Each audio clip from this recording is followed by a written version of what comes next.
எல்லாருக்கும் ஹரியும் நமஸ்காரம். கடவுள் வாழ்த்து. அகர முதல எழுத்தெல்லாம் ஆதி பகவன் முதற்றே உலகு. கற்றதனாலாய பயனென்கொல் வாலறிவன் நற்றால் தொழார் எனின். மலர்மிசை ஏகினான் மானடி சேர்ந்தார் நிலமிசை நீடு வாழ்வார். வேண்டுதல் வேண்டாமை இலானடி சேர்ந்தார்க்கு யாண்டும் இடும்பை இல. இருள் சேர் இருவினையும் சேரா இறைவன் பொருள் சேர் புகழ் புரிந்தார் மாட்டு. பொறிவாயில் ஐந்தவித்தான் பொய்தீர் ஒழுக்க நெறி நின்றார் நீடு வாழ்வார். தனக்குவமை இல்லாதான் தாழ் சேர்ந்தார் கல்லால் மனக்கவலை மாற்றல் அரிது. அறவாழி அந்தணன் தாழ் சேர்ந்தார் கல்லால் பிறவாழி நீந்தல் அரிது. கோளில் பொறியில் குணமிலவே என் குணத்தான் தாளை வணங்காத்தலை.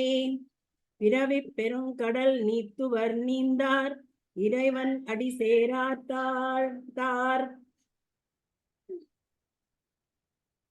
திருவள்ளுவருடைய திருமலரடிகளை நன்கு மனம் மொழி நெய்யால் வணங்கி சத்குருநாதரின் பொற்பாத சமயங்களை வணங்கி நாம ஒழுக்கம் உடைமை அதிகாரத்துல 135வது குறள் வரைக்கும் படிச்சிருந்தோம். இப்ப 136வது குறளை பார்த்தோம். ஒழுக்கம் உடைமை அப்படிங்கிற இந்த அதிகாரத்துல முதல் 2 குறட்பாக்கள்ல ஒழுக்கம் அப்படிங்கிற விஷயம் நமக்கு என்ன பலனை கொடுக்கும், உயர்ந்த பலனை கொடுக்கும் அப்படிங்கிறத சொன்னார். அது எதற்கு துணையாக இருக்கும் அப்படிங்கிற விஷயத்தையும் நமக்கு சொல்லும்.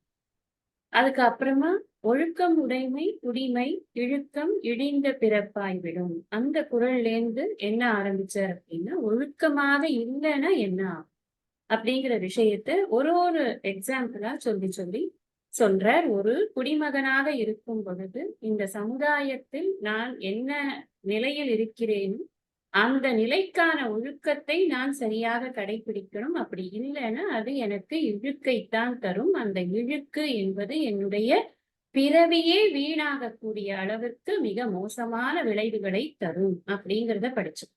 அதுக்கு ஒரு எக்ஸாம்பிள் கொடுக்கறதுக்காக, நன்கு படித்த ஒருவன் அந்த படித்த விஷயங்களை கூட மறந்து போயிட்டான்னா திரும்ப ஞாபகப்படுத்திக்கலாம். ஆனா ஒழுக்கம் இல்லைன்னா கல்வியினால ஒரு பிரயோஜனமும் கிடையாது. ஒழுக்கம் இல்லை என்றால் அதனுடைய பிறப்பு என்பதே வீணாகி போய்விடும் அப்படின்னு இந்த பிறப்பு போயிடுங்கிறதையே ஒரு முக்கியமான விஷயமாக. ஏன் பிறப்பு போயிடும் அப்படின்னா, இந்த மனித பிறவிங்கிறது அவ்வளவு கடினமான ஒரு வாய்ப்பு, நமக்கு ரொம்ப கஷ்டம் கிடைக்கிறது. அப்படி கிடைச்சிருக்கக்கூடிய அந்த பிறவியில நமக்கு ஒரு வாய்ப்பு கொடுக்கப்பட்டிருக்கிறது. இந்த வாய்ப்பை வீணாக்க கூடாதுங்கிற ஒரு அக்கறையில சொல்றாரு. அப்போ இத சொன்னார். 135வது பாடல்ல என்ன சொன்னாருன்னா, அழுக்காரை ஒரு விஷயமாக எடுத்து பேசுகிறது.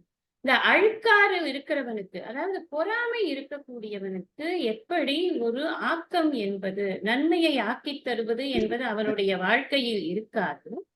அந்த மாதிரி ஒழுக்கம் இல்லாதவனுடைய வாழ்க்கையில் எந்த காலத்திலும் உயர்வு என்பதே இருக்காது. ரொம்ப முக்கியமானது. ஒழுக்கத்தை தவற விட்டோம் அப்படின்னு சொன்னா உயர்வு அப்படிங்கிறது இருக்காது. அப்படி இந்த உயர்வுங்கிறத நம்ம எந்த இடத்துல வேணாலும் போட்டு பார்த்துட்டு, என்னுடைய குலத்திற்குள் எனக்கு உயர்வு இருக்காது, என்னுடைய நாட்டிற்குள் எனக்கு உயர்வு இருக்காது, இந்த உலகத்தில் எனக்கு உயர்வு என்பது கிடைக்காது.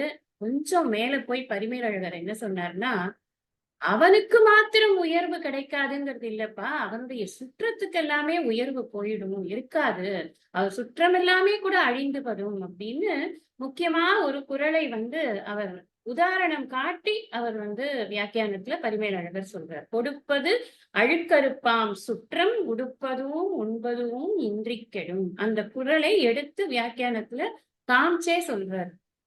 அழுக்கறுப்பானுடைய, அதாவது யாருக்கு ஒருத்தனுக்கு பொறாமை இருக்கோ அவனுடைய சுற்றம் உண்பதற்கும் உடுப்பதற்கும் கூட இல்லாத ஒரு நிலையை அடைந்து விடும். அப்ப அழுக்காறுங்கிறது எவ்வளவு மோசம்.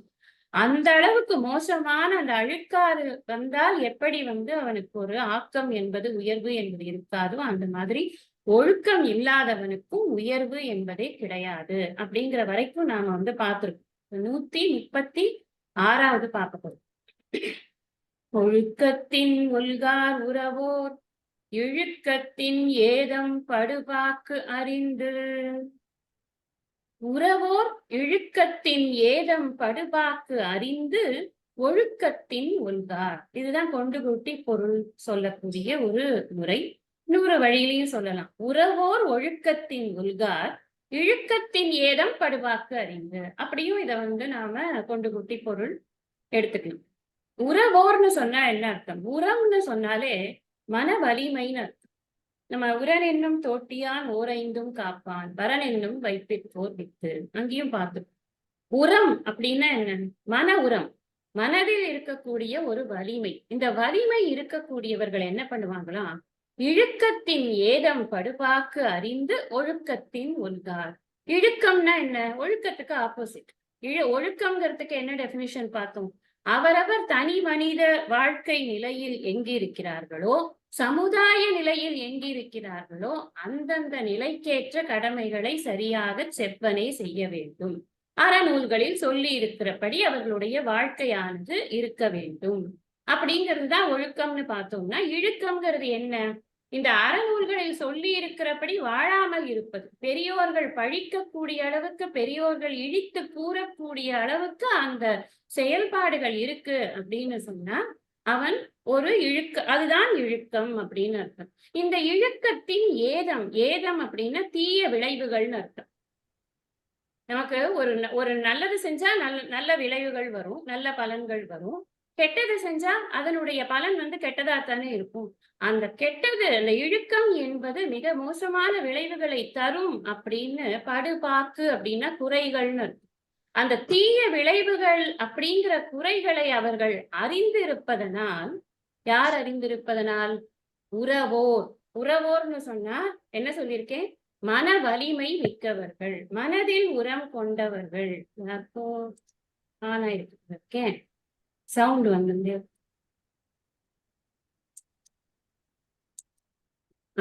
மன வலிமை மிக்கவர்கள் அந்த உறவோர் அப்படின்னு சொல்லு. இந்த உறவோர் அப்படிங்கிறவர்கள் என்ன பண்ணுவாங்கன்னா, அந்த இழுக்கத்தின் தீய விளைவுகள் அவர்களுக்கு நன்கு புரிகிறது. புரியறதுனால அவங்க என்ன பண்றாங்க? ஒழுக்கத்தின் ஒல்கார். ஒழுக்கம் அப்படிங்கிறது நம்ம இப்ப முன்னாடியே டெபினிஷன் பார்த்தோம். இந்த ஒழுக்கத்திலிருந்து ஒல்கார் அப்படின்னு சொன்னா சுருக்கி கொள்ள மாட்டார். ஒழுக்கத்தை சுருக்கி கொள்ள மாட்டார்கள். ஒல்கார்னா கடைபிடிக்காமல் இருக்க மாட்டார்கள் அப்படின்னு.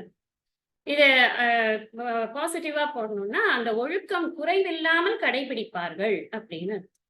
அதாவது மன உறுதி கொண்டவர்கள் ஒழுக்கத்தை குறைவில்லாமல் கடைபிடிப்பார்கள். என்ன காரணத்தினால் அப்படி கடைபிடிப்பார்கள் அப்படின்னா, ஏனென்றால் இழுக்கத்தின் குறையானது அவர்களுக்கு நன்றாக தெரியும். இழுக்கம் எந்த விதமான ஒரு தீய விளைவுகளை தரும் அப்படிங்கிறது அவர்களுக்கு நன்றாக தெரியும். சில சமயம் நமக்கு தோணும், யாரையாவது ஒரு திட்டிட்டோமோ இல்ல நம்ம ரொம்ப ஹர்ட் பண்ணி நம்மளுக்கு ஒரு வேகத்துல ஒரு பேச்சு பேசிட்டோம் அப்படின்னா அந்த நேரத்துல நமக்கு ரொம்ப சந்தோஷமா இருக்கும். கொடுத்தேன் பாரு நன்னா, அவனுக்கு இன்னொரு தடவை என் பக்கம் வருவானா பாரு அப்படிங்கிற அளவுக்கு நமக்கு ஒரு வேகம் இருக்கும். ஆனா அதனுடைய விளைவு என்ன? அந்த விளைவு என்பது நமக்கேதான் பின்னால் அது ஒரு துன்பமாக சேரும். பின்னாடி அதை பத்தி எல்லாம் சொல்ல போற. நன்றிக்கு வித்து ஆகும் நல்லொழுக்கம்ங்கிறதுல சொல்லுவார். அப்போ நமக்கே திரும்ப வரப்போறது அப்படிங்கிறது எந்த விதமாக வரும்னு தெரியாது. அது எப்பேற்பட்ட துன்பத்தை நமக்கு கொடுக்கும் என்பது தெரியாது. ஆனால் துன்பம் என்பது கண்டிப்பாக வரும் அப்படிங்கிறது தெரியும் இல்லையா? அதனால இந்த நேரத்துல ஒரு சின்ன இன்பத்தை, அந்த நேரத்திற்கான இன்பத்தை நாடி நான் ஒரு தீய செயலை செய்வேனா? செய்ய மாட்டேன். ஏன் மன உறுதி கொண்டவர்கள். இந்த உறவோங்கிறது ஏன் போட்டார் அவர் அப்படின்னா, முன்னாடி என்ன அதிகாரம் பார்த்திருக்கோம்னா அடக்கமுடைமை அதிகாரம் பார்த்திருக்கோம். நம்ம பார்த்தோம் அடக்கமுடைமையிலேருந்து அப்படியே தூக்கின்னு வர்றார் நம்மள ஒழுக்கமுடைமைக்கு. அடக்கமுடைமையோட முக்கியமான கிரக்ஸ் என்ன பார்த்தோம்? நம்ம புலனடக்கம் தான் அடக்கமுடைமையில் முக்கியமான விஷயம்னு நம்ம பார்த்தோம். அந்த புலனடக்கத்திலேயே ரொம்ப முக்கியமானது எது? நாக்கு அடக்கிறது அப்படிங்கிறதுக்கு நாக்குக்கே 5 குறட்பார்கள் நம்ம படிச்சிருக்கோம். அப்போ இதுக்கு நாக்கு அடக்கிறதுங்கிறது ஒண்ணு அவ்வளவு ஈஸி கிடையாது. நம்ம சாப்பிடுற விஷயத்த சொல்லல, வாய் பேசுற விஷயத்தான் சொல்றேன். வாய் பேசுற விஷயத்துல நமக்கு ஃபார் எக்ஸாம்பிள் எடுத்துக்கோங்களேன், நம்மள வந்து ரொம்ப எதிர்க்க வச்சு டீஸ் பண்ணிட்டே இருக்காங்க தொடர்ந்து. நாம என்ன நல்லது பண்ணினாலும் பண்றதெல்லாம் ஒரு வேலையா பெருசா வந்துட்டா அப்படி இப்படின்னு நம்மள ஏதாவது ஒரு டீஸ் பண்ணிட்டு நம்மள வந்து ரொம்ப ஒரு பீலிட்டல் பண்ணிக்கொண்டே இருக்கிறார்கள்னு வச்சுக்கோங்களேன். அது என்ன அவ்வளவு ஈஸியா அதை கடந்து போவது என்பது அவ்வளவு ஈஸியா அப்படின்னா ஈஸி கிடையவே கிடையாது. ஏன்னா நம்மளுக்கு ஸ்பர் ஆஃப் த மொமெண்ட்ல டக்குன்னு வாயில வந்துரும். நீ பெரிய ஆளா பேசாம இரு அப்படின்னு நமக்கு வந்துருமா வராதா? கண்டிப்பாக வரும். ஏன் உறவோர் போட்டார் அப்படின்னு சொன்னா, எதுக்கு மன உறுதி வேணும்னு? என்னை ஆள்வதற்குத்தான் எனக்கு மன உறுதி வேணும். எதிர இருக்கிறவனை ஆள்றதுக்கெல்லாம் மன உறுதியே தேவையில்லை. என்னை அடக்கிக் கொள்வதற்கு, என் நாக்க அடக்கிக் கொள்வதற்கு, என் பேச்சை சரிப்படுத்திக் கொள்வதற்கு, நான் எவ்வளவு பேச வேண்டும் என்பதற்கு ஒரு வரைமுறை வைத்துக் கொள்வதற்கு எனக்கு தான் மன உறுதி வேணும்.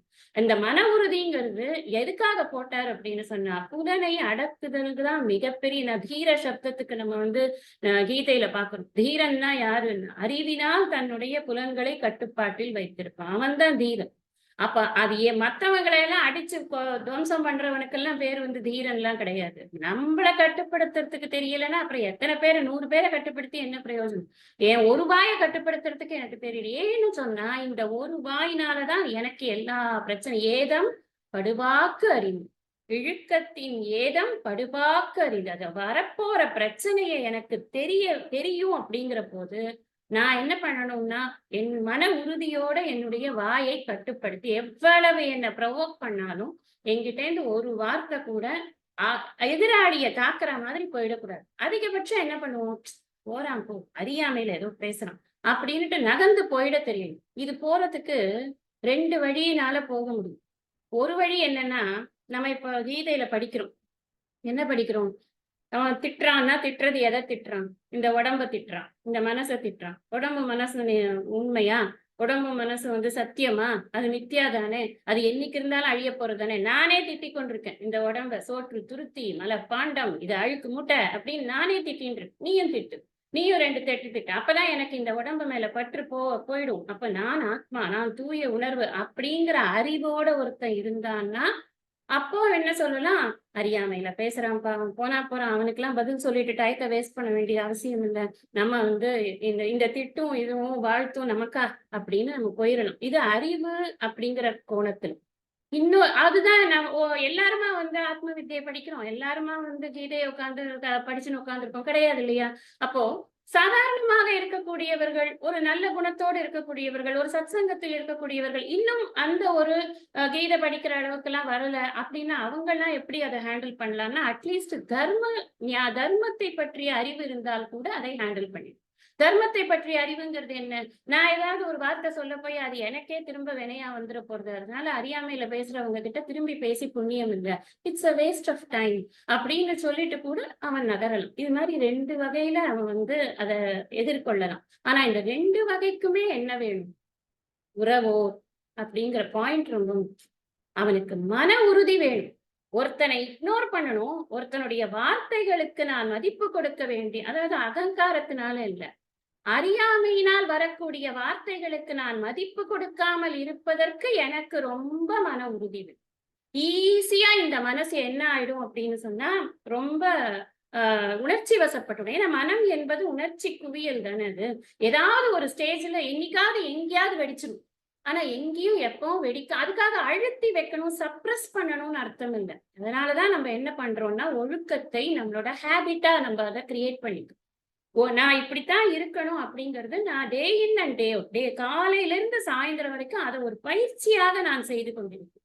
அனாவசிய வார்த்தைகளை பேசாமல் தேவையான வார்த்தைகளை மட்டும் பேசி நான் பொழுது எல்லாத்தையும் நல்ல விஷயத்திலேயே என்னுடைய கவனங்கள் செலுத்தி கொண்டிருந்தேன் அப்படின்னு சொன்னா அப்போ நான் என்ன பண்ணுவேன்னா இந்த பழிகளுக்கு ஆளாமல் இருக்க வேண்டும் என்ற அறிவோடு நான் என்னுடைய வாழ்க்கையை நடத்தி கொண்டேன். அப்போ இந்த என்னோட கேரக்டர் பில்டிங் அதுக்கு பேர் தான் கேரக்டர் பில்டிங். நம்ம இதை நம்ம வாழ்க்கையில எந்த நிலையில் இருந்தாலும் பண்ணணும். ஏன்னா நாம இப்ப வீட்டுல தானே இருக்கோம். நம்ம ஆபீஸ்க்கெல்லாம் போகவே இல்லையே. நமக்கு எதுக்கு இதெல்லாம் அப்படி நினைக்க முடியாது. ஏன் நம்ம கிட்ட யாருமே பேச மாட்டாங்களா? நம்ம கிட்ட யாருமே நம்மள இரிட்டேட் பண்ண மாட்டாங்களா?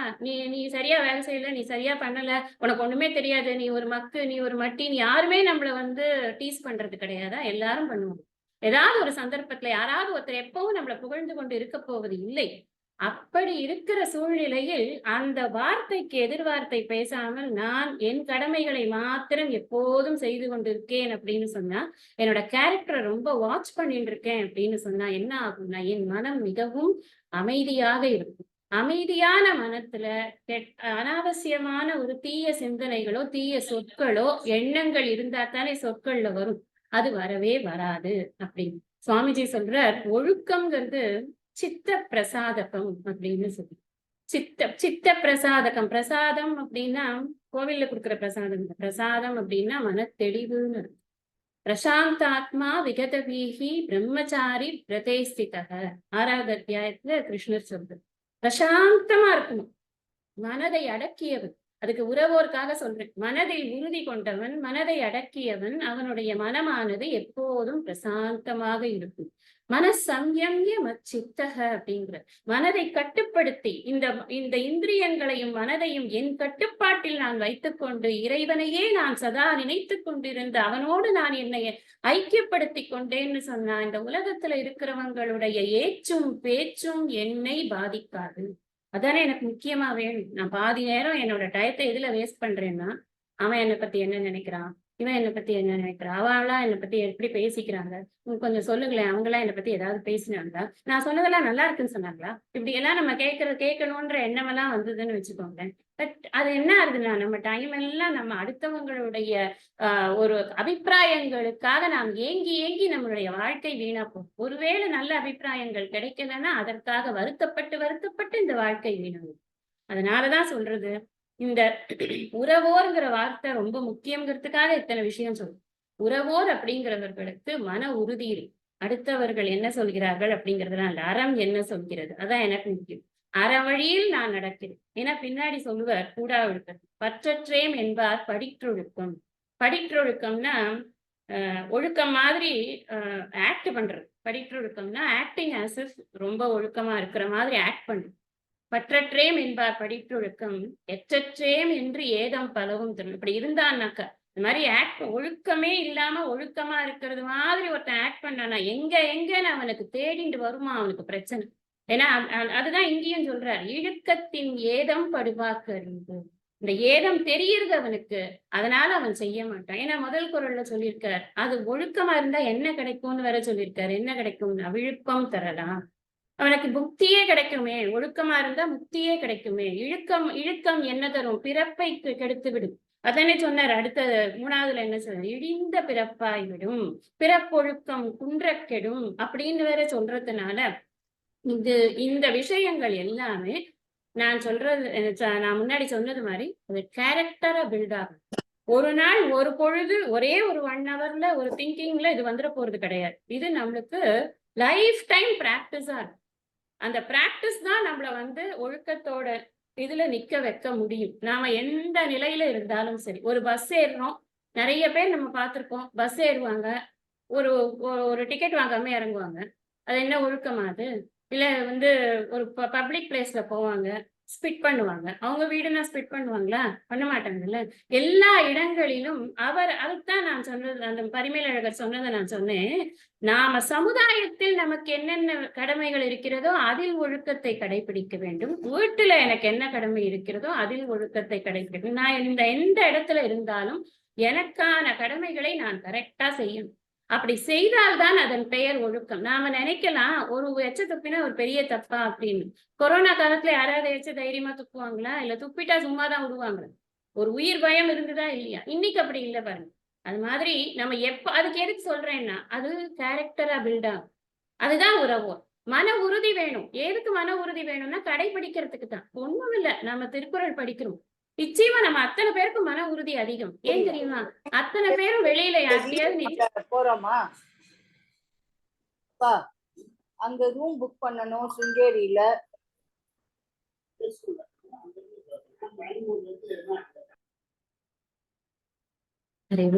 யாருமே மைக்க தயவு செஞ்சு அனுப்புறாங்க. இப்போ எதுக்காக உறுதி வேணும் அப்படின்னு சொன்னா, இந்த உறுதி என்பது நமக்கு பல வகையிலும் ஆட்டம் காணப்படும். என்னைக்கிட்டே நிறைய பேர் கேட்கிறாங்க, திருக்குறள் கிளாஸ் எடுக்கிறீங்களா? திருக்குறளுக்கு படிக்க வராங்களா? கண்டினியூஸா வராங்களா, வந்து பாருங்க அப்படின்னு. ஏன்னா அதற்கு ஒரு உறுதி வேண்டி இருக்கிறது, எடுப்பதற்கும் சரி கேட்பதற்கும் சரி, இல்லையா? அப்போ இதெல்லாமே இந்த உறவோர்ல தான் வருது. இந்த உறவோர் அப்படிங்கிறது மன உறுதியோடு இருக்கக்கூடியவர்கள். ஏன் மன உறுதி அவர்களுக்கு இருக்கிறது என்றால், அதனுடைய நன்மையை அறிந்தவர்கள், அதை காட்டிலும் அதனுடைய அதை செய்யாமல் விட்டால் அதனுடைய தீமையை மிக நன்றாக அறிந்தவர்கள் அப்படிங்கிற விஷயத்தினால இந்த ஒழுக்கத்தின் ஒல்கார் அப்படிங்கிறத உறவோருக்கு போடுறது. ஒழுக்கத்தை விடவே மாட்டார்கள். யாரு? மன உறுதி கொண்டவர். காரணம் என்ன? அவர்களுக்கு இழுக்கத்தின் தீய விளைவுகளானது நன்றாக தெரியும் அப்படிங்கிறது. அடுத்த குறள் பார்க்கலாம். 137. ஒழுக்கத்தின் எய்துவர் மேன்மை, இழுக்கத்தின் எய்துவர் எய்தாப்பழி. ஒழுக்கத்தின், இது ரொம்ப ஸ்ட்ரெயிட் இல்லையா? உங்களுக்கு படிச்சோடனே புரிஞ்சிடும். இது ஒழுக்கத்தின் மேன்மை எழுதுவர். ஒழுக்கமாக இருந்தால் ஒழுக்கமாக வாழ்பவர்கள் நல்ல மேலான நன்மையை அடைவார்கள். இழுக்கத்தின் இழுக்கம்னா என்ன? ஒழுக்கத்திலிருந்து தவறினால், முறையாக வாழாமல் இருந்தால் எய்தா பழி எய்துவர், அவர்களுக்கு பழி நேரும். அது மட்டும் இல்லை, எய்தா பழி, அவர்கள் செய்யாத விஷயத்துக்கெல்லாம் கூட அவங்களுக்கே பழி வந்து சேரும் அப்படின்னு. ஏன் இந்த ஒழுக்கம் என்பது மேன்மையை தரும், ஒழுக்கம் இன்மை என்பது அவர்களுக்கு பழி தரும் அப்படிங்கிறத எதுக்காக சொல்றாரு அப்படின்னா, மன உறுதி கொண்டவர்கள், அந்த உறவோர்னு முன்னாடி இருக்கிறத கனெக்ட் பண்ணிக்கோங்க. மன உறுதி கொண்டவர்கள் எதற்காக அந்த ஒழுக்கத்திலிருந்து ஒல்கார் அப்படின்னு சொன்னா, அவர்கள் அந்த ஒழுக்கத்தை கடைபிடித்தால் மேன்மையை அடைவது அவர்களுக்கு தெரியும். ஒழுக்கத்தின் ஒல்கார் உறவோர். என்ன காரணம் அப்படின்னா, ஒழுக்கத்தின் எய்துவர் மேன்மை. எல்லா குறளும் இன்டர் கனெக்டட் தான். உங்க என்டையர் இதுலயுமே முன்னாடி பின்னாடி எல்லாத்தையும் சேர்த்து பார்க்கும் பொழுது ஒரு முழு பிக்சர் நமக்கு கிடைக்கும். இந்த இந்த விஷயத்தை கடைபிடிக்கணும் அப்படின்னா அதுக்கு எனக்கு ஒரு உத்வேகம் வேணும், இல்லையா? நீ ஒழுக்கமா இரு, உன்னோட கடமையெல்லாம் கரெக்டா செய்ய, நீ ஆஸ் எ சிட்டிசன் நீ இப்படித்தான் இருக்கணும், அதெல்லாம் பண்ணானா உனக்கு உடனே உனக்கு பத்மபூஷன் கொடுப்பா அப்படின்னு நான் சொல்ல போறான். அப்படி கொடுத்தாதான் நம்ம ஒழுங்கா இருந்துட போறோமா? அப்படி எல்லாம் கிடையாது. எல்லாத்துக்கும் நம்ம மனசு என்ன எதிர்பார்க்கறதுன்னா, எல்லாத்துக்கும் ரிவார்ட்ஸ் எதிர்பார்த்துட்டே இருக்கும். நீங்க ஒரு கேமே விளையாடுங்களேன், உடனே டைம்னு உனக்கு ஃபென்டாஸ்டிக், என்தூசியாஸ்டிக் அப்படி இப்படின்னு போட்டு உனக்கு இந்த ரிவார்டு ஒரு 10 வச்சுக்கோ, 20 வச்சுக்கோன்னு என்னத்தையோ ஒண்ணு காயின்ஸ் அது இதுன்னு என்னத்தையோ போடுறதா இல்லை. எதுக்கு போடுறது? மனசு எதையாவது எதிர்பார்க்கும். ஒரு ரிவார்ட்ஸ் அப்படிங்கறது மனசு எதிர்பார்த்து கொண்டே இருக்கும். நாம ஒழுக்கமாக இருந்தால் என்ன ரிவார்ட் கிடைக்கும் அதை நம்ம அடுத்ததுல பார்ப்போம், என்ன கொடுக்க போறார் அப்படின்னு சொல்லிட்டு.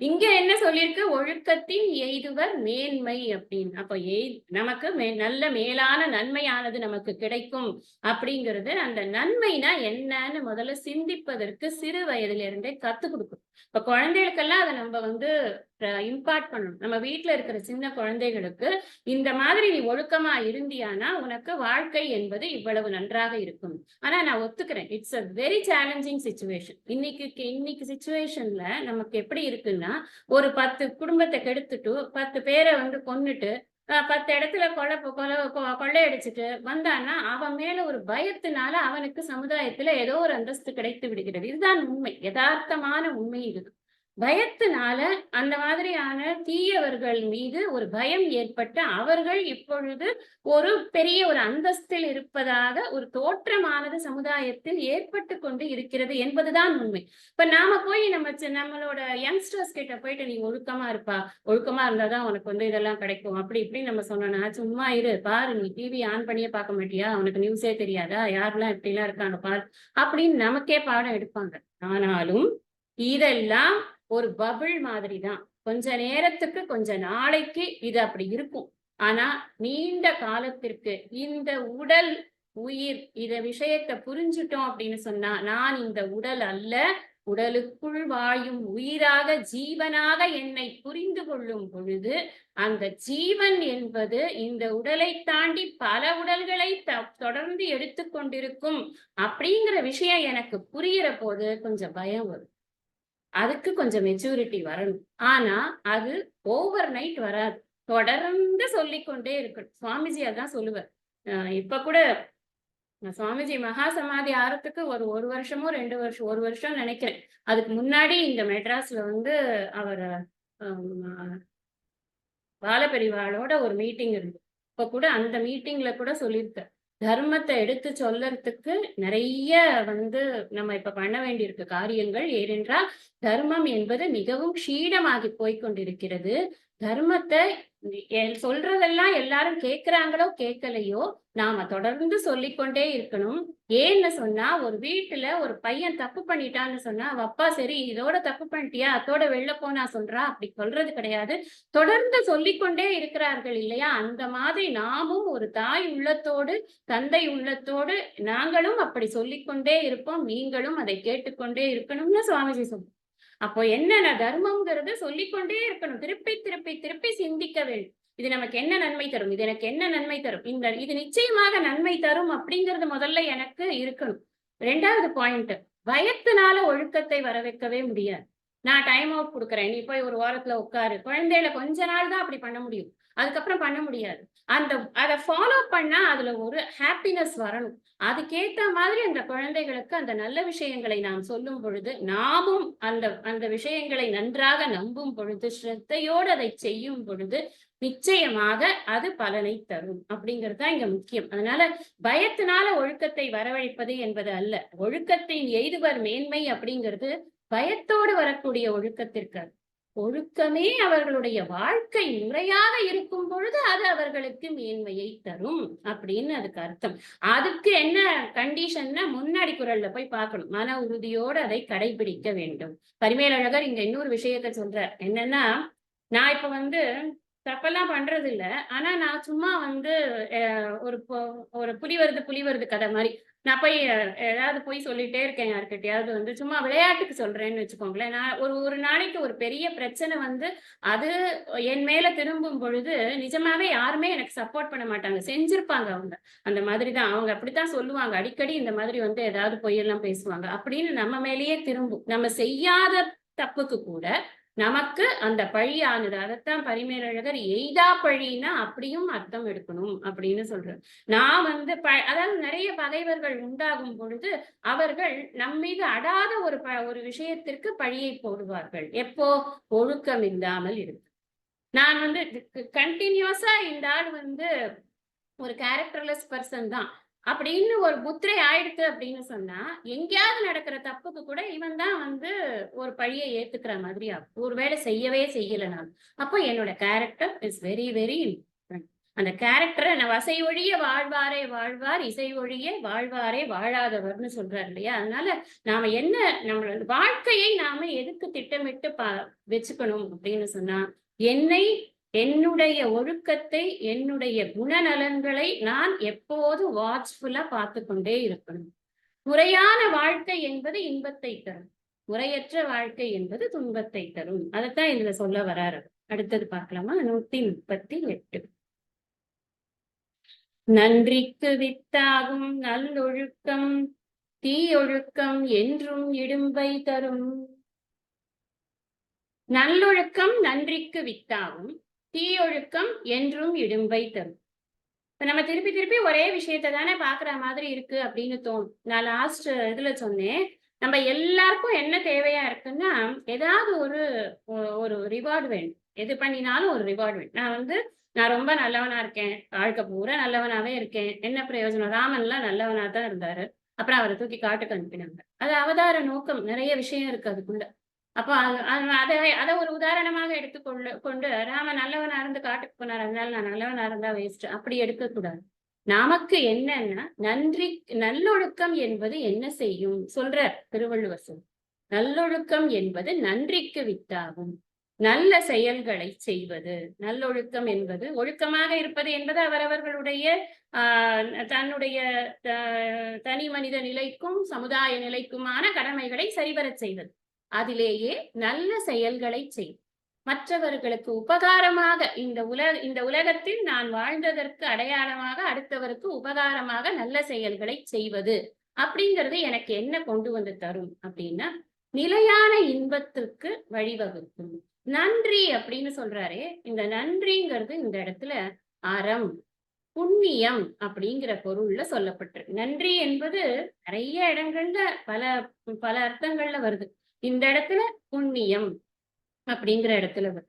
நன்றிங்கிறது உதவின்னு ஒரு இடத்துல வருது, நன்றிங்கிறது நன்மைன்னு ஒரு இடத்துல வருது. ஒரு இடத்துல கான்டெக்ஸ்டுவலா அதுக்கு மீனிங் வந்து கொடுத்துட்டே வர்றார் பரிமேலழகர். இங்க நன்றி என்பது இது அறம் என்பது நன்றி என்பது அறம், அறம் என்பது புண்ணியம் அப்படின்னு புரிஞ்சுக்கணும். வித்தாகும் அப்படின்னா என்ன? காரணமாகும், புண்ணியத்திற்கு காரணமாகும். நீங்க சொல்லுங்க, புண்ணியம்ங்கிறது நமக்கு என்ன கொடுக்கும்? புண்ணியம் நான் புண்ணியத்தை கண்ணால பார்க்க முடியுமா? நான் என்கிட்ட ஒரு மூட்டை புண்ணியம் இருக்குப்பா, நீ வேணா வாங்கிட்டு போ அப்படின்னு சொல்ல முடியுமா? இல்ல இந்த வச்சுக்கோ, எடுத்து வச்சுக்கோ அப்படின்னு கொடுக்க முடியுமா? அதை கண்ணால டான்சிபிளா இருக்கா பார்க்க முடியுமா? அது என்ன தரும்? அது எப்படி நான் உணர்வது? என்னிடம் புண்ணியம் இருக்கிறதுங்கிறத நான் எப்படி உணர்வது அப்படின்னா, புண்ணியம் என்பது எனக்கு சுகத்தை தருகிறது. நல்லா புரிஞ்சுக்கணும். புண்ணியம் தான் எனக்கு சுகத்தை தருகிறது. நான் என்ன நல்ல ஒரு இதுல ஹாட் சன்ல இருக்கிற போது கூட என்ன எனக்கு வந்து ஒரு பிளேஸ் ஏசி கிடைச்சதுன்னு வச்சுக்கோங்களேன், ஏசியில உட்கார்றதுக்கான ஒரு வாய்ப்பு எனக்கு கிடைச்சது, என்னுடைய உடல் சுகமாக இருப்பதற்கான ஒரு வாய்ப்பு கிடைச்சதுன்னா எனக்கு புண்ணியம் வேலை செய்யறதுன்னு தான்.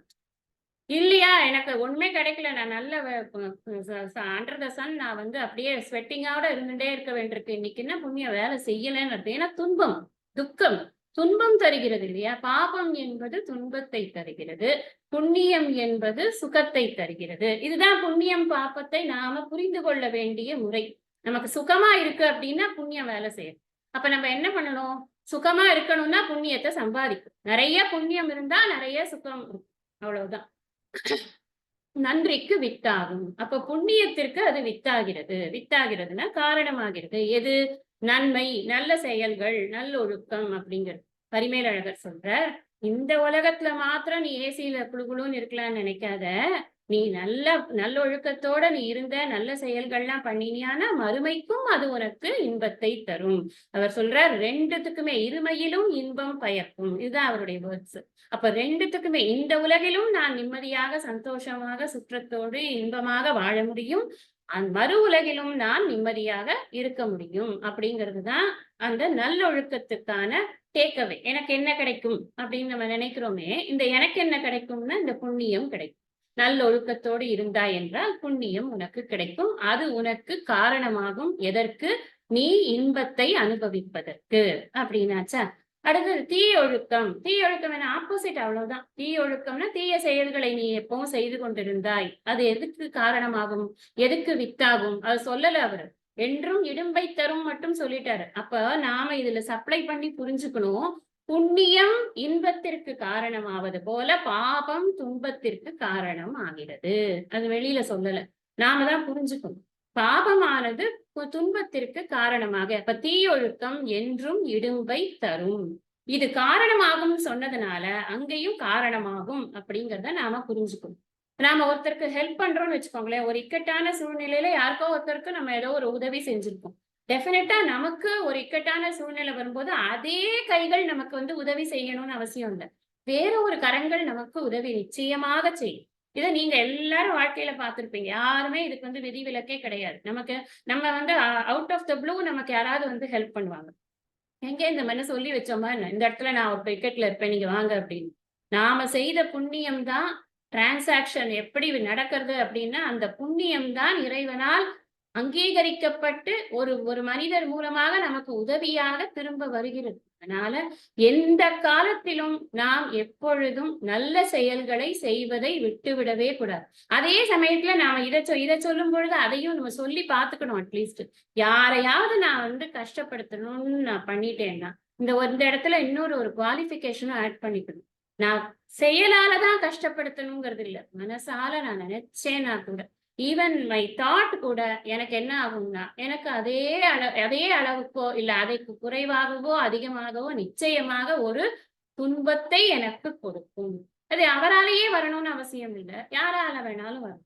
அதனால இந்த செயல் அப்படின்னு வரும் பொழுது இங்க என்ன சொல்லியிருக்க, நல்லொழுக்கம் அப்படிங்கிறது நல்ல செயல்கள்னு சொல்லியிருக்கோம். நல்ல செயல்கள் என்னுடைய தனி வாழ்வு பொது வாழ்வு ரெண்டுலயுமே தான். இப்ப நான் வந்து இல்ல நான் வெறும் ஒரு ஹோம் மேக்கர் தான், நான் போய் என்ன பெருசா கெட்டதை பண்ணிட போறேன் அப்படின்னு நினைத்து கொண்டு நாம் குடும்பத்துக்குள்ளேயே ஒருத்தரை பற்றி இன்னொருத்தரை பற்றி இன்னொருத்தர் அப்படி இப்படி ஏதாவது பேச வேண்டிய சூழ்நிலைகள் வந்து நம் வாயிலால் நாம் பேசிட்டோம்னு சொன்னா அது நம்மை நிச்சயமாக பாதிக்கும். அதுதான் நமக்கு இப்ப தெரிஞ்சு கொள்ள வேண்டிய விஷயம். ஏன்னா நம்மள ஒரு விஷயம் நமக்கு டைரக்டா தெரியறது, அது நமக்கு பாவத்திற்கு காரணமா இருக்குது.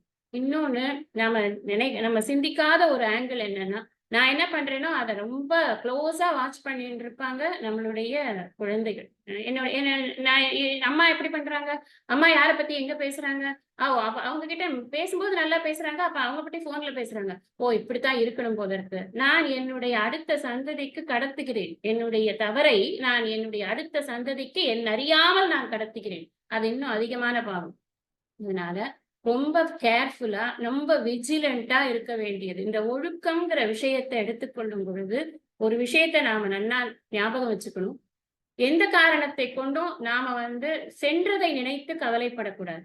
இப்பயிலேருந்து நாம இத ஃபாலோ பண்ண ஆரம்பிச்சோம்னா கூட இட்ஸ் நாட் டூ லேட் அப்படிங்கிறத நாம புரிஞ்சுக்கணும். அதே சமயத்துல நாம எந்த விதமான கில்ட்டுக்கும் நம்மள ஆட்படுத்திக் கொள்ளக் கூடாது. நாம் தெரியாமல் செய்த தவறுகளை பற்றி சிந்திக்காமல், இனிமேல் செய்யக்கூடிய விஷயத்திற்கு இந்த இந்த நல்லது செய்தால் எனக்கு நன்மை தரும், புண்ணியத்திற்கு அது வித்தாக இருக்கிறது. நான் கெடுதல் செய்தால் அது எனக்கு தீமையை தரும், அது பாபத்திற்கு வித்தாக இருக்கிறது, எனக்கு துன்பத்தை தரும் அப்படிங்கிற ஒரு உணர்வோட கூட நாம வேலை செய்தோம் அப்படின்னு சொன்னா, எப்படி விதையிலிருந்து அந்த விருட்சமானது அவ்வளவு பெருசா வருது இல்லையா? அதனாலதான் விதைன்னு போட்டிருக்காரு. வித்தாகும்னு ஏன் போட்டிருக்காருன்னா, அது அவ்வளவு பெரிதாக வளரும் அப்படின்னு. ஒரு சாதாரண விதை, ஒரு சின்ன விதைக்குள்ளதான் அவ்வளவு பெரிய விருட்சமானது ஒளிந்து கொண்டிருக்கிறது. சின்ன டீடு, நம்ம சின்ன செயல் நினைத்து கொண்டு செய்யும். ஒண்ணும் கிடையாது. ஒருத்தன் பசிக்கிறது அப்படின்னு சொல்றான்னா, அந்த பசிக்கிறதுன்னு சொல்லருச்சே, இந்தப்பா நீ வச்சுக்கோ, ஏதோ ஒண்ணு சாப்பிடுங்க, இந்த ஒரு டீ வாங்கி தரேன் உனக்கு, ஏதோ ஒண்ணு பண்ணு. சின்ன டீல், ரொம்ப சின்ன வேலைதான். அந்த சின்ன வேலையினுடைய பலன் நாம நினைக்கிற அளவுக்கு இல்லாம மிக பெரியதாக வரும். அப்படிங்கிறதுனாலதான் இந்த நல்லொழுக்கம் அப்படிங்கறது அவ்வளவு அழுத்தமாக இதை சொல்றார் அப்படின்னு நாம புரிஞ்சுக்கணும். அதனாலதான் அடுத்தடுத்தது வரக்கூடியதெல்லாம் பாத்தீங்கன்னா, பிறனில் விழையாமை, அப்புறம் இன்னா செய்யாமை, இது போன்ற அதிகாரங்கள்ல எல்லாம் இன்னும் ஆழமா குறையுடைய அழுக்காராமை, இது போன்ற அதிகாரங்கள் எல்லாம் டீல் பண்ணும் பொழுது இன்னும் ஆழமாக சொல்லுவார். இந்த கெட்ட விஷயங்களை நாம் நிச்சயமாக விட்டுவிட வேண்டும். நம்ம ஒரு உறுதியே எடுத்துருவோம். அந்த மாதிரி கொண்டு போவர் நமக்கு வள்ளுவர்.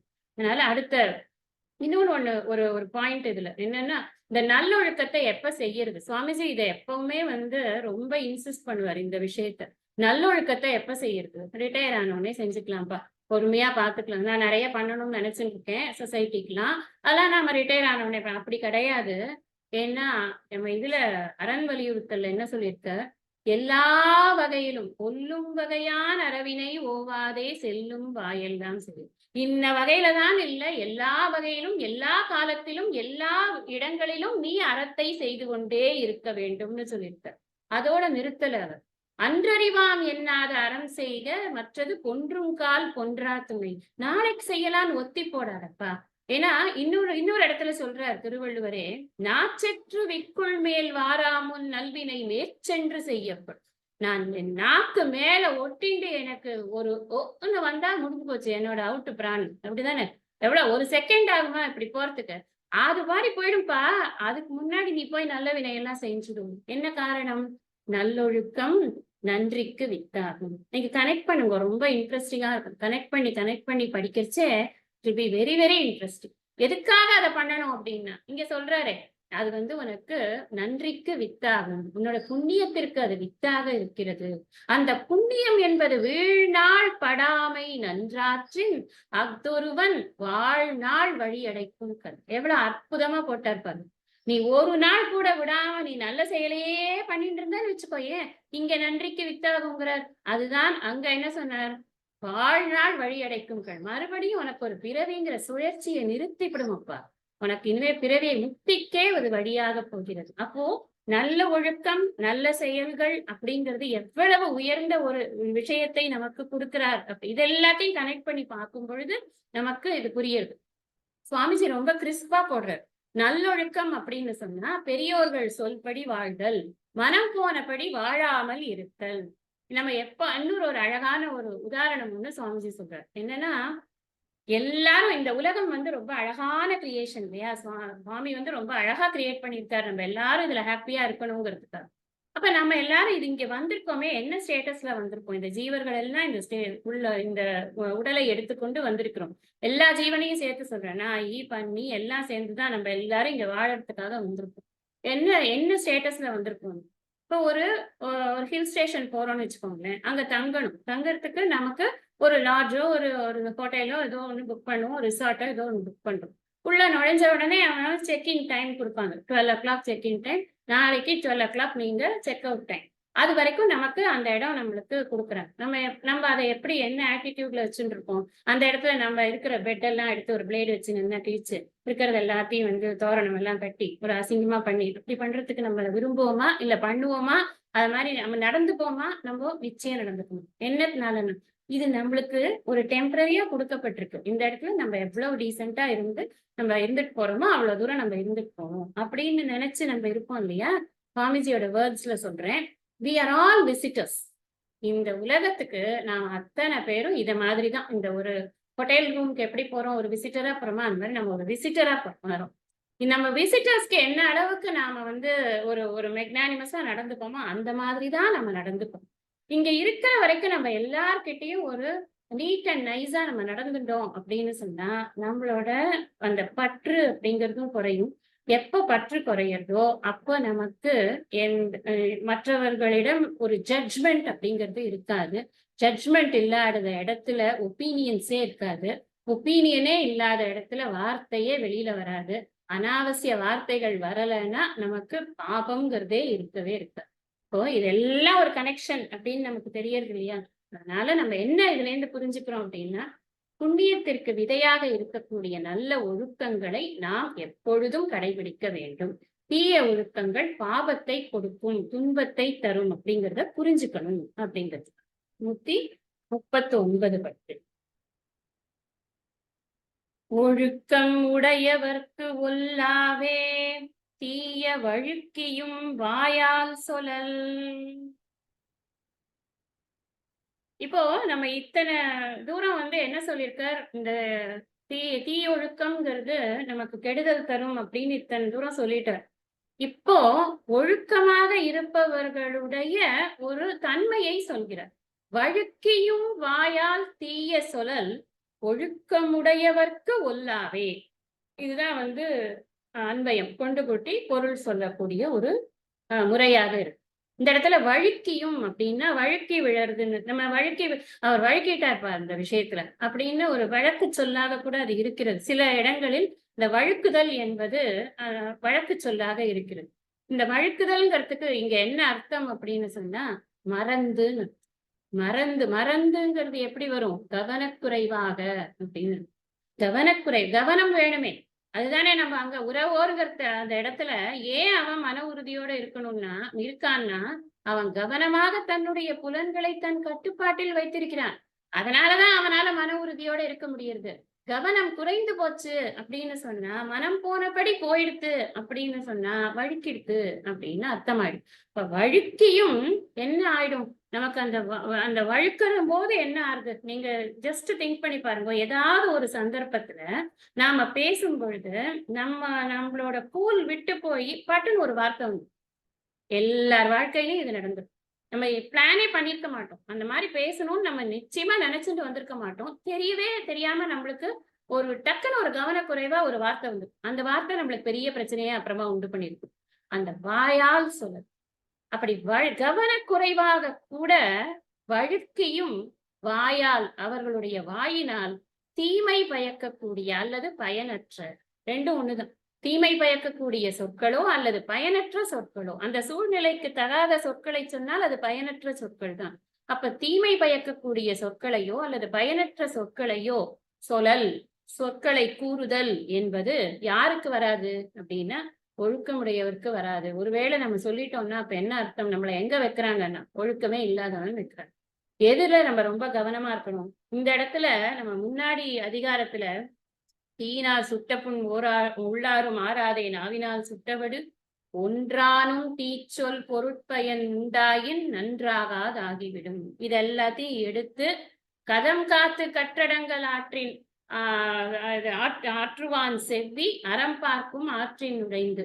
அத கூட அடுத்ததா வச்சுக்கலாம். இந்த தீயினால் சுட்ட புண் உள்ளாரும் ஆறாதேயும் ஒன்றாலும் தீச்சொல் பொருட்பயன் உண்டாயின் அது ரெண்டையும் எடுத்து இதோட நாம பொருத்தி பார்த்தோம்னா ஒழுக்கமாக இருப்பவர்களுக்கு இந்த மாதிரி ஒரு சொல் கூட அடுத்தவர்களை புண்படுத்தக்கூடியதாகவோ அல்லது அவர்களுக்கு பயனற்றதாகவோ போயிடக்கூடாதுங்கிறதுல ரொம்ப கவனமா இருக்கு அப்படின்னு நாம புரிஞ்சுக்கணும்.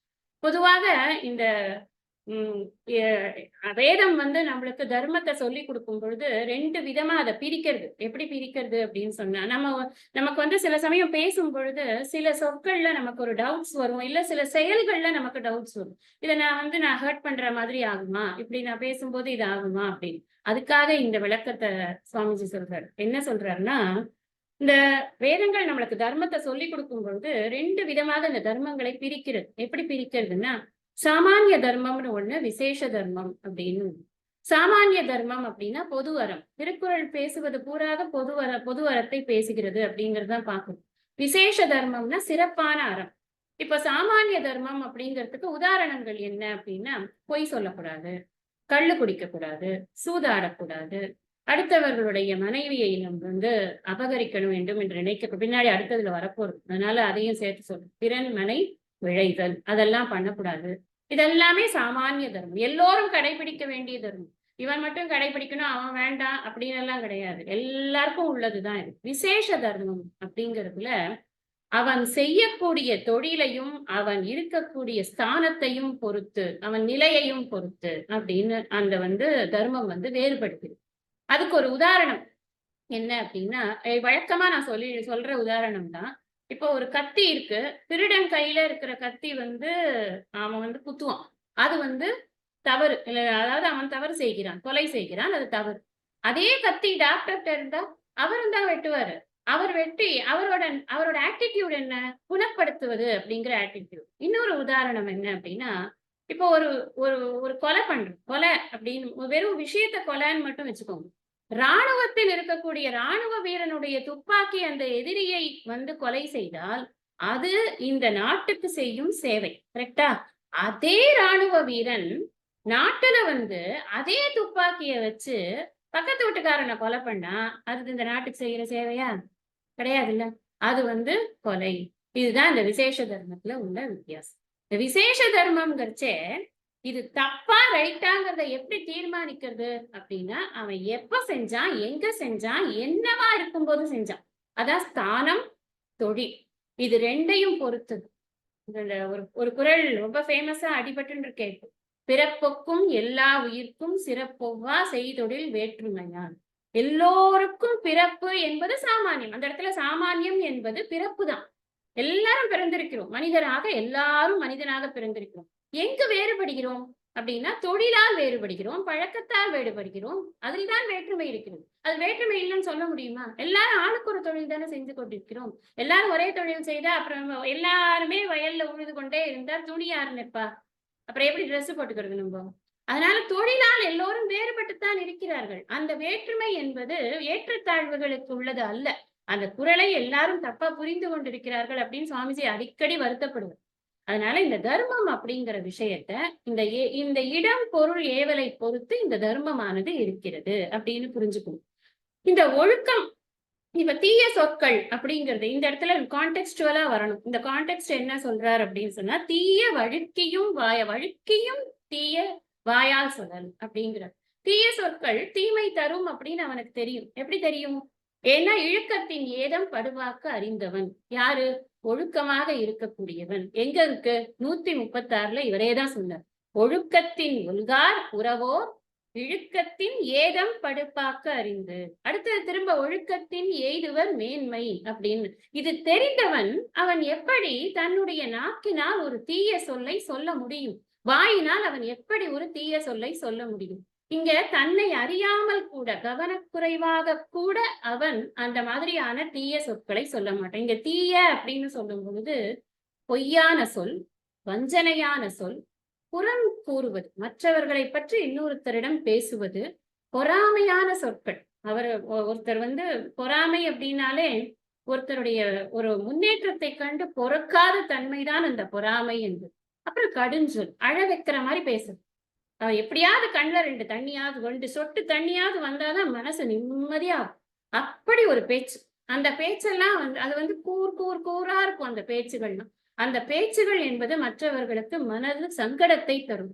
முன்னாடி குறள்ல தான் பார்த்தோம். அப்படிப்பட்ட சங்கடத்தை கொடுக்கக்கூடிய பேச்சை நாம் பேசினால் நமக்கு என்றும் இடும்பை தரும். ரொம்ப முக்கியம் இல்லையா? என்றும் இடும்பை தரும். இன்னைக்கு ஒரு நாளுக்கு மட்டும் இல்ல. Always it will give you ஒரு ஒரு ஒரு இதுதான் ஒரு என்ன சொல்றது, ஒரு கஷ்டத்தை தான் கொடுக்கும் அது அப்படின்னு அதுக்கு அர்த்தமா இருக்கு. இந்த இடத்துல வாயால் சொல்லல்னு சொல்லியிருக்காரு. ஏன் வாயால் சொல்லல்? வாயால் தானே எல்லாரும் சொல்லுவாங்க. அது எதுக்கு வாயால் சொல்லல்? ரொம்ப எவ்வளவு சட்டுலா எழுதுறாங்க பாருங்க. வாயாலே எல்லாத்தையும் வாயால தானே பேசுறோம். அதுல என்ன வாயால் சொல்லல்னா பரிமேலழகர் சொல்றார், வாயினால்தான் நாம் சொற்களை பேசுகிறோம் அப்படிங்கிற தாத்பரியத்தை சொல்றதுக்காக இந்த வாய் நல்ல சொற்களை பேசி பேசி பழகி பழகி தீய சொற்களையே பேசாத வாயாக இருக்கும் அப்படிங்கிறதுக்காக சொல்லப்படுறது. அப்போ என்ன நான் முன்னாடி சொன்னேனே, கேரக்டரை பில்ட் பண்ணிட்டே இருக்கணும்னு சொன்னேன் இல்லையா? பழக்கி பழக்கி பழக்கி. இந்த ஒழுக்கம் என்பது ஒரு நாள் செஷன் கிடையாது, 1 hour ஒழுக்க செஷன் கிடையாது, 1 day ஒழுக்க செஷன் கிடையாது, செமினார் கிடையாது, இது சின்ன ஒரு ஒரு ஒரு ஒரு ஷார்ட் டியூரேஷன் கோர்ஸ் கிடையாது. இது life time exercise. Every second இதுக்கு அவேர்னஸ் தான். கவனக்குறைவு பாருங்க இந்த இடத்துல சொல்றாரு, வழுக்கியும். கவனக்குறைவுங்கிறது ரொம்ப முக்கியம். கவனம் குறையாமல் எப்பொழுதும் ஒழுக்கத்தோடு இருக்கணும் அப்படின்னு. அதாவது இன்னொரு ஒரு சுவையான ஒரு விஷயம் சொல்றார் பரிமேலழகர். ஒல்லாவே அப்படின்னா அவருக்கு வரவே வராதாம். ஏன்னா அவருக்கு வாய் பழகி போயிருக்கும். எப்படி பழகி போயிருக்குன்னா நல்ல வார்த்தைகள் சொல்லியே பழகி போயிருக்கு. சில பேர் நீங்க பார்த்தீங்கன்னா பேசும்போதே, என்ன ராஜா வந்தியா, எப்படிடா இருக்க, சௌக்கியமா, அப்படிதான் அந்த ஒரு நிறைய நல்ல சொற்களை வந்து வலுவிக்க சொல்லி சொல்லி பழகி கொண்டிருப்பார். சில பேருக்கு அப்படியே ஆப்போசிட்டாவும் இருக்கும். அந்த மாதிரி இந்த இடத்துல யாரை பத்தி சொல்றான்னா, அந்த நல்ல சொற்களையே பழகி பழகி வாயை அப்படி பழகி கொண்டவர்களுக்கு மறந்து கூட அவர்களிடம் தீய சொற்கள் வராது. ராமாயணத்துல ஒரு ஒரு ஒரு இடம் இருக்கு. இந்த ராமரை காட்டுக்கு போகணும் அப்படின்னு சொல்லிடுறாங்க. அப்ப வந்து ராமருக்கு வந்து அந்த விஷயத்த வந்து கன்வே பண்ணியாச்சு. அப்ப லக்ஷ்மணருக்கு தெரியறது. அவருக்கு ரொம்ப கோபம் வருது. அவர் சொல்றார், சிங்கத்துக்கிடும் உணவை நாய்க்கிடுவதுண்டோ அப்படின்னு கேட்கிறார். வார்த்தை, அவரோட வார்த்தைகள், இந்த வார்த்தைகள் வருது. அப்ப ராமன் வந்து சொல்றாராம், எப்படி லக்ஷ்மணா இந்த மாதிரி வார்த்தையை நீ பேசின, இவ்வளவு வேகமா நீ எப்படி பேச கத்துன்ற நீங்க, இது வந்து விதியின் பிழை. இதை எப்படி நீ இப்படி பேசலாம்? இந்த மாதிரி பேசுறதுக்கு நீ எங்க படிச்ச? நீ வசிஷ்டர்கிட்ட நான் படிக்கும்போது நீயும் தானே படிச்ச. இதை நீ எப்படி வந்து விதியை நீ எப்படி வெல்லுவ? அவன் சொல்றான், லக்ஷ்மணன் சொல்லுவான், நான் பாரு எல்லாரையும் நான் வந்து அடிச்சு துவம்சம் பண்ணிடுறேன். நான் யாரெல்லாம் உன்னை காட்டுக்கு போசனாலும் அவ்வளவு பேரையும் நான் வந்து என்னோட வில்லால எல்லாரையும் நான் வந்து சாவடிச்சிருப்பேன். அப்படி இப்படின்னு அந்த கோபத்திலையும் ஆத்திரத்திலையும் அவன் பேசுறான். இப்ப சொல்ற, நீ வசிஷ்டரிடம் படிச்சது இதுதானா? இந்த மாதிரிதான் இது விதி என்பதை கூட நீ அக்செப்ட் பண்ண மாட்டியா? இதுக்காக நீ வந்து பழி வாங்குறியா? அப்ப நீ இது மாதிரி பண்ணினியானா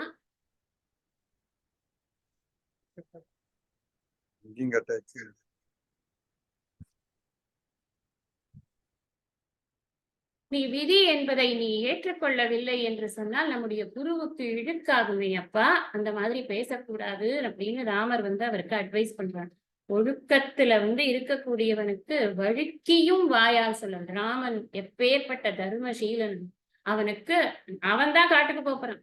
இவனுக்கு கூட இருக்கிற லக்ஷ்மணனுக்கு வரக்கூடிய கோபத்தை ராமன் அடக்கிக்கிறான். இந்த மாதிரி அதுதான் அந்த ஒழுக்கத்தில் இருப்பவர்களுடைய அடையாளம்.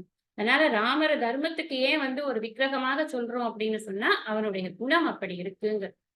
கடைசி குறள் பார்க்கணும்.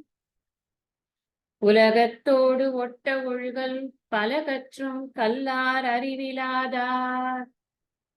இது வந்து அப்படியே அன்வயப்படுத்திக்கணும். உலகத்தோடு ஒட்ட ஒழுகல் கல்லார் பல கற்றும் அறிவிலாதார். அங்க ஒரு இடம் மட்டும் மாத்திக்கணும். உலகத்தோடு அப்படின்னா இந்த இடத்துல பெரியோர்களோடு. உலகம் என்பது உயர்ந்தோர் மாட்டே அப்படின்னு தொல்காப்பியம். அதனால பெரியோர்களோடு. ஒட்டனா சேர்ந்து இருந்து. ஒழுகல் என்பது அவர்களோடு சேர்ந்து ஒழுக்கம் பழகுவது. அவர்கள் எந்த ஒழுக்கத்தை கடைபிடிக்கிறார்களோ அதே ஒழுக்கத்தில் நாமும் இருப்பது. கல்லார் கற்றுக்கொள்ளாதவர்கள், அவர்களை பின்பற்றாதவர்கள். பல கற்றும் கல்லார் அறிவிலாதார். என்ன வேணா படிச்சிருக்கட்டும், படிச்சு என்ன பிரயோஜனம்? முன்னாடியே சொன்னார், மரப்பினும் ஓத்துக்கொள்ளலாகும் பார்ப்பான் பிறப்பொழுக்கம் குன்றக்கெடும். அதே மாதிரிதான் இங்கேயும் சொல்றார். ஒரு குறளை இந்த இடத்துல கம்பேர் பண்ண சொல்றார் சுவாமிஜி. என்னத்துக்குன்னா, எவ்வது உறைவது உலகம் உலகத்தோட அவ்வது உறைவது அறிவு அப்படின்னு ஒரு பொருள். எப்படி உலகம் இருக்கிறதோ அது மாதிரி நாமும் இருக்க வேண்டும், அதனோடு சேர்ந்து நாமும் பயணிக்க வேண்டும் என்பதுதான் சிறந்த அறிவு அப்படின்னு. அப்ப அப்படி சொல்லும் பொழுது நமக்கு இப்ப உலகத்துல எல்லாரும் ட்ரக்ஸ் எல்லாம் கடத்திட்டு இருக்காங்க. நாமளும் அந்த மாதிரி ட்ரக்ஸ் எல்லாம் கடத்தி பயங்கர பணக்காரன் ஆயிடலாம் அப்படிங்கிறது அறிவு இல்லை. அதனாலதான் சொன்னது உலகம் என்பது உயர்ந்தோர் மாட்டு. உயர்ந்தோர் அப்படின்னா சான்றோர்கள் அப்படின்னு. ஏன்னா கிருஷ்ணரும் கீதையில சொல்லும், யத்யத் ஆசரதி சிரேஷ்டக தத்ததேவே தரோஜன சயத் பிரமாணம் குருதே லோகஸ்தத் அனுவர்த்தத். என் சிரேஷ்டர்கள் மிக உயர்ந்தவர்கள் எதை செய்கிறார்களோ அதைத்தான் சாதாரண ஜனங்களும் செய்வார்கள். அதனால் அவர்களுக்கு நிறைய பொறுப்பு இருக்குப்பா அப்படிங்கிற சொல்றதுக்காக சொல்லுவாரு. இப்ப ஒழுக்கம் அப்படின்னு, ஒழுக்கிறதுனாலே என்ன? மேலேருந்து கீழே. மேல இருக்கிற வேண்டியவங்க எப்படி இருக்கணும்? இப்போ நான் ஒரு கம்பெனியோட டைரக்டரா இருக்கேன். நான் எல்லா அட்டகாசமும் பண்றேன். என் கீழே இருக்கிறவன் என்ன நினைப்பான்? ஆமா இவனே ஒரு யூஸ்லெஸ் ஃபெலோ, இவனுக்கு என்ன நாம ஒழுங்கா வேலை செய்யறது? நம்மளும் அந்த மாதிரி ஒழுங்கா வேலை செய்யாம நம்மளும் வெளியே சுத்தலாம், நம்ம ஆபீஸ் டைத்துல நாமளும் வெளில சுத்தலாம் அப்படின்னு நினைப்பானா மாட்டானா? அப்போ ஒழுகிறது அப்படிங்கிறது மேலேந்து வரும். அது ரொம்ப முக்கியம். மேல போக போக பொறுப்புகள் அதிகம். இந்த பொறுப்பு என்பது மேல போக போகனா, நான் வெறும் கம்பெனி ஆஸ்பெக்ட்ல சொல்லல, சான்றோர்கள் அப்படிங்கிறவர்கள் உலகத்தோடு ஒட்ட ஒழுகல்ங்கிறது சான்றோர்களோடு ஒட்ட ஒழுகல். அந்த சான்றோர்கள் எப்படி இருக்கிறார்களோ அது போல நாம இருக்கணும். எனக்கே அறநூல்கள் எல்லாம் படிச்சா எப்படி இருக்கணும் தெரியாத? நான் படிச்சுட்டு போறேன், நாலடியார் படிக்கிறேன், நானே திருக்குறள் படிக்கிறேன், அதுல எல்லாம் சொல்லியிருக்கிறது படி நான் நடக்கிறேன். அதுக்குதான் என்ன சொல்றார் பரிமேலழகர், ரொம்ப அழகா இந்த விஷயத்த சொல்றார். எப்படி சொல்றாருன்னா, உயர்ந்தவரை நீ பின்பற்று. எதற்காக பின்பற்றணும் தெரியுமா? அந்த உயர்ந்தவன் சில விஷயங்கள் அறநூல்களில் சொல்லி இருக்கக்கூடியது இந்த காலகட்டத்திற்கு ஏற்புடையதாக இருக்காது. அப்ப அவன் என்ன பண்ணுவான்? அதை நீக்குவான். அவனுக்கு அந்த அதிகாரம் உண்டு. ஏனென்றால் அவன் உயர்ந்த ஒரு ஒழுக்கத்தில் இருக்கிறான். அந்த ஒழுக்கத்தில் இருப்பவனுக்கு அந்த அதிகாரம். அவன் ஒழுக்கமாக இருக்கும் பொழுது அது போன்ற ஒழுக்கமாக இருப்பவர்கள் சேர்ந்து இந்த காலத்திற்கு ஒவ்வாத விஷயங்களை நீக்குவார்கள். அப்புறம் என்ன பண்ணுவாங்க தெரியுமா? இந்த காலத்திற்கு ஏற்ற சில விஷயங்களை சேர்ப்பார்கள். அப்ப இது ரெண்டையும் அவர்கள் பண்ணும் பொழுது அவர்களோடு சேர்ந்து நாமும் பயணித்தோம் அப்படின்னு சொன்னா, நமக்கும் அவர்களுடைய அந்த அறிவினால் ஏற்படக்கூடிய அந்த ஒழுக்கத்தை பற்றிய தெளிவானது நமக்கு கிடைக்கும். அதான் ரொம்ப முக்கியம். அதுக்காகதான் உலகத்தோடு ஒட்ட ஒழுகிறது அப்படின்னு சொல்லுது. அதனால வெறும் நூலறிவால் ஒருத்தனால ஒழுக்கமா இருந்துட முடியும். ஒழுக்கத்தை பற்றி ஒரு பெரிய கட்டுரை எழுதிவிட்டு நான் தான் ஒழுக்கத்தை பற்றி எல்லாம் தெரிஞ்சுட்டேன் அப்படின்லாம் சொல்ல முடியாது. கல்வி என்பது எப்பொழுது பயன்படுகிறதுன்னா, அந்த அறிவு நம்மளுக்கு அப்ளை பண்ணும்போதுதான் பயன்படுகிறது. எதுல அப்ளை பண்ணணும்னா ஒழுக்கத்துலதான் அப்ளை பண்ணணும். என்னுடைய ஒழுக்கம் தான் நான் கற்ற கல்வி என்பது என்ன என்பதை காட்டுகிறது. அறிவு போயிட்டா கூட நம்ம திருப்பியும் அதை கெயின் பண்ணிக்கலாம். மறந்து போயிடுத்துனா கூட நம்ம படிச்ச விஷயங்களை கெயின் பண்ணிக்கலாம். ஆனா பல கற்றும் கல்லாதவர் அப்படின்னு சொல்லிட்டார். அங்க கனெக்ட் பண்ணி பாருங்க. நீங்க மரப்பினும் ஒத்துக்கொள்ளலாகும்.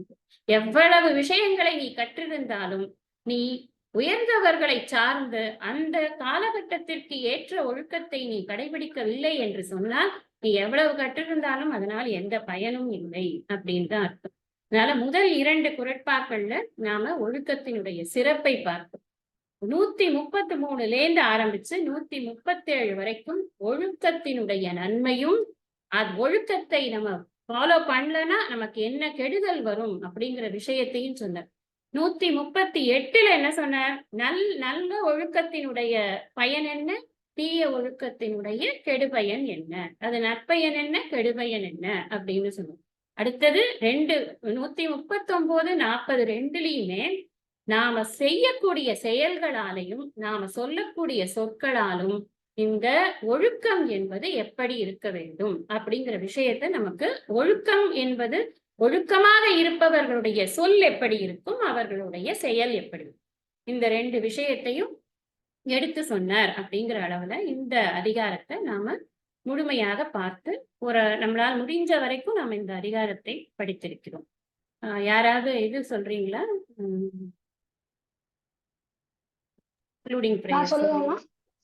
சொல்லுங்கப்பா. ஸ்ரீ குருப்யோ நமக.